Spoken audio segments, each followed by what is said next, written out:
Why Srinivas గారు paddy donor అండి. మన వేదిక ఉన్న పెద్దలందరికీ నమస్కారం, తోటి రైతులకు నమస్తే. సార్, నా పేరు యాదగిరి శ్రీనివాస్, పెద్దపల్లి జిల్లా మాది. ఇప్పుడు నేను ఇక వరి విత్తనాలు పట్టుకొచ్చాను, అక్కడ కింద డిస్ప్లే కూడా పెట్టాము.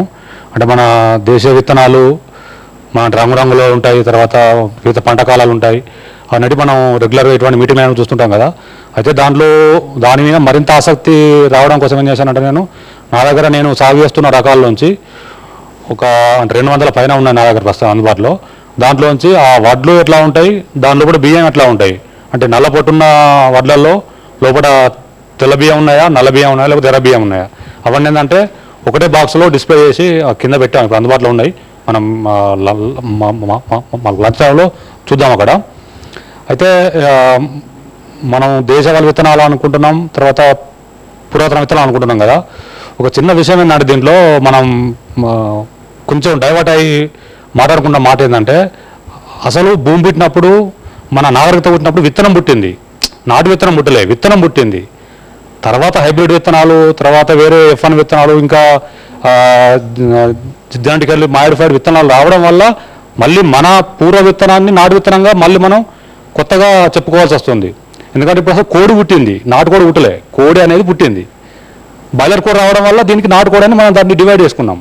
అట్నే ఇప్పుడు ఈ మిగతా పంటలలో కూడా హైబ్రిడ్ విత్తనాలు రావడం వల్ల, అంటే దాంట్లోంచి మార్పు చెందిన విత్తనాలు రావడం వల్ల మళ్ళీ మన యొక్క ఉనికిని కాపాడడం కోసం, అంటే ఈ యొక్క విత్తనం అంటే మన కోసం, అంటే మన విత్తనం యొక్క ఉనికిని కాపాడడం కోసం దీన్ని నాటు విత్తనం అని, లేకపోతే దేశీయ విత్తనం అని, పురాతన విత్తనం అని మనం చెప్పుకోవాల్సి వస్తుంది.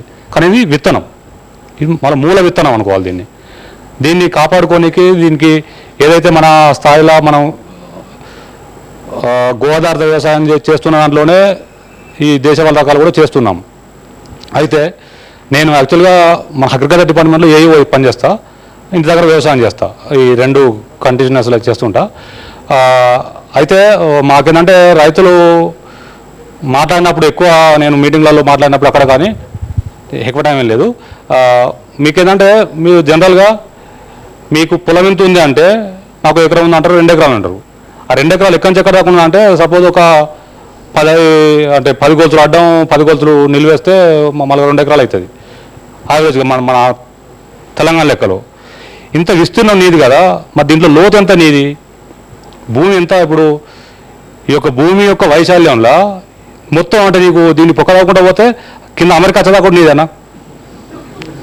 కాదు కదా. ఎంత అంటే మనం అంటే సారీ అంటే లాంగ్వేజ్ అట్లా వస్తుంది, ఓకే. దానికంటే మనం అంటే అసలు నీ భూమి ఎంత? ఇప్పుడు అడ్డం పొడుగు ఈ యొక్క రూమ్ నాది, ఈ రూమ్ కింద ఎంత నాది? కాదు కదా. అంటే అసలు నువ్వు ఎంత, అంటే నువ్వు ఎంత కాపాడుకోవాలి? ఇప్పుడు మన యొక్క మానవ శరీరంలో అతిపెద్ద అవయవం ఏంటిది?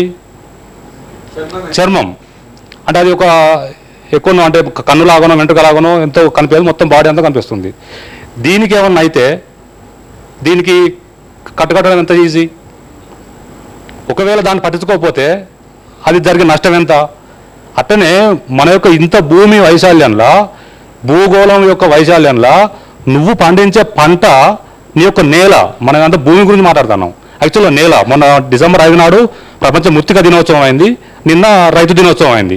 ఈ రెండు ఒకటే నెలలు వస్తున్నాయి. రైతు భూమి వేరు కాదు, ఇక్కడ భూమి పుత్రుడే రైతు. ఆ ముందు భూమి గురించి మాట్లాడుకొని మళ్ళీ ఒక 15 రోజులకు మళ్ళీ నిన్న మాట్లాడుతున్నాం. నిన్నటి ఆడికి వచ్చింది. అంటే అసలు ఆ భూమి నేలను కాపాడుకుందాం మనం. భూమి ఎటుపోదు, విస్తీర్ణాలు ఒక గట్ల పంచాయతీ అంటారు మామూలుగా తెలంగాణలో. ఒక ఫీడ్ జరిగిందని లొల్లి అవుతుంది, కేసులు పెట్టుకుని ఆగిపోతుంది. కానీ లోతు ఎంత, నువ్వు దాన్ని ఎంతవరకు కాపాడుకుంటున్నావు? ఇంకోటి ఏంటంటే, ఈ భూమిలో నేను ఒకవేళ బావి నీళ్ళ కోసం బావి తవ్వుతా అంటే అలా బొగ్గు పడితే నేను సొంతంగా బొగ్గు అమ్ముకోవచ్చా? లేదు మీరు అమ్ముకోవచ్చా? మీ భూమిలో బొగ్గు పడితే, ఎందుకంటే మామూలుగా బొగ్గుబాయి ఏరియా ఉన్నది, అంటే ఊళ్ళలో తవ్వుతా అంటే వెళ్తుంది. అట్లా మీ భూమిలోకి ఇట్లా బొగ్గు పడితే మీరు అమ్ముకోవచ్చా? మీ పేరు పెట్టుకొని. లేదు పెట్రోల్ పడితే అమ్ముకోవచ్చా? లేదు అని ఏమన్నా నిధి దొరికింది, అది నాదే అంటారా? లేదు మీ తాతయ్య పెట్టి మర్చిపోయాడు ఏమన్నా రాగి బిల్లలో, ఏమన్నా పిల్లలో, అవి కూడా నీ అవుతాయా? ఏది నీది కాదు. భూమిలో ఏది నీది? ఎకరం ఇస్తున్నా నాదంటాను కదా, అంటే దీనిలో అంటే దీనికి సంబంధించిన అన్నీ కూడా నీవే రావాలి కదా, కానీ కాదే. ఏది నీది?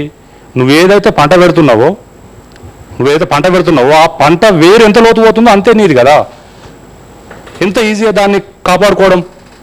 మనం అంటే దేశ విత్తనం గురించి మాట్లాడుతున్నాం. ఆ విత్తనం ఎంత వరకు పోతుంది, మిగతా పంటలు ఎట్లా ఉన్నాయి? ఈ చిన్న విషయం. ఒకవేళ వరి పెడితే వరి గరిష్టంగా పోయేది 6 ఇంచులు కూడా పోదు వరి యొక్క వేరు.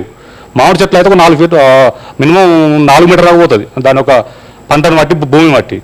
అంటే నువ్వు ఏదైతే పంట పెడుతున్నావో, నువ్వు చెరుకు రైతు అయితే ఒక లోతు నీది, వరి రైతు అయితే, పత్తి రైతు ఏదైతే నువ్వు పెడుతున్న పంట ఎంత లోతు పోతుందో అది మటుకే నీది కదా. దాన్ని కాపాడుకోవడం ఎంత ఈజీ. కానీ దాన్ని పట్టించుకోకుండా దాన్ని రకరకాల హింస పెట్టుకుంటా మళ్ళీ మనం అంటే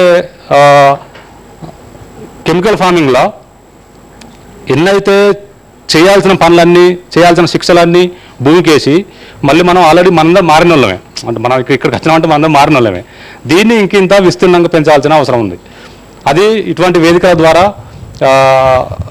ఒక ప్రయత్నానికి గతంలో కూడా జరుగుతున్నాయి. ఇప్పుడు కూడా ఒక మంచి నాయకత్వంలో ఇది ఒక ప్రోగ్రాం జరుగుతున్నందుకు సంతోషంగా ఉంది. దాంట్లో మనందరం కూడా భాగస్వాములు అవుదాం. ఉన్నాయి, మీరు అది చూస్తే మీకు వాటి మీద కొద్ది ఆసక్తి కలుగుతుంది. మళ్ళీ చెప్తున్నా. థ్యాంక్ యూ, అందరికి థ్యాంక్ యూ.